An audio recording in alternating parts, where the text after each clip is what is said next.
2024-25 సంవత్సరానికి సంబంధించిన సింగరేణి సంస్థలో వచ్చిన వాస్తవ లాభాలను వెంటనే ప్రకటించి 35% వాటాను కార్మికులకు చెల్లించాలని తెలంగాణ బొగ్గుగని కార్మిక సంఘం నాయకులు డిమాండ్ చేశారు. మేరకు పెద్దపల్లి జిల్లా రామగుండం సింగరేణి ఏరియా గోదావరికర నుంచి చెల్ల కొత్తగూడెంకు పెద్ద ఎత్తున తెలంగాణ బొగ్గుగని కార్మిక సంఘం కార్మికులు తరలి వెళ్లారు. సందర్భంగా నాయకులు మాట్లాడుతూ 2024-25 ఆర్థిక సంవత్సరానికి సంబంధించిన వాస్తవ లాభాలను వెంటనే ప్రకటించాలని, అలాగే మెడికల్ బోర్డు నిర్వహించాలని, కార్మిక వర్గానికి మెరుగైన వైద్య సేవలు అందించి మార్పేర్లు సమస్యను పరిష్కరించాలని డిమాండ్ చేశారు.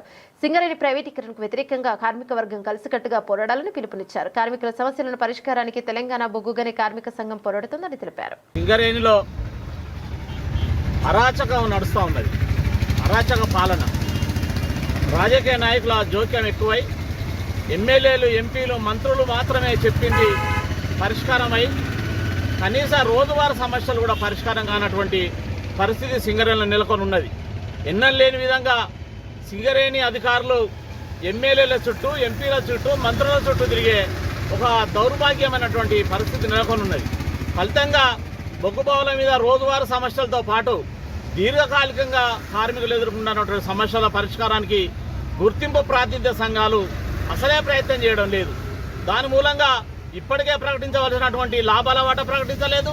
కార్మికులు అనేక ఏళ్ళుగా కోరుతున్నటువంటి ఆదాయ పన్ను రద్దు కాలేదు. ఎన్నికల సమయంలో ఏఐటీసీ, ఐఎన్టీసీలు ఇచ్చినటువంటి హామీలలో ఏ ఒక్కటి కూడా పరిష్కారం కానటువంటి పరిస్థితి ఉన్నది.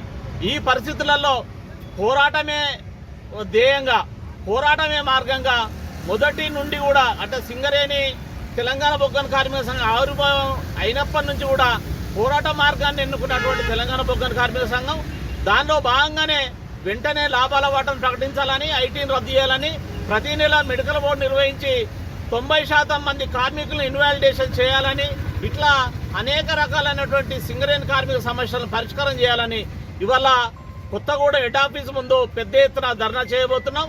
ఈ ధర్నాలో పాల్గొనడానికి 11 డివిజన్ల నుంచి పెద్ద ఎత్తున కూడా కార్మికులు తరలిస్తున్నారు.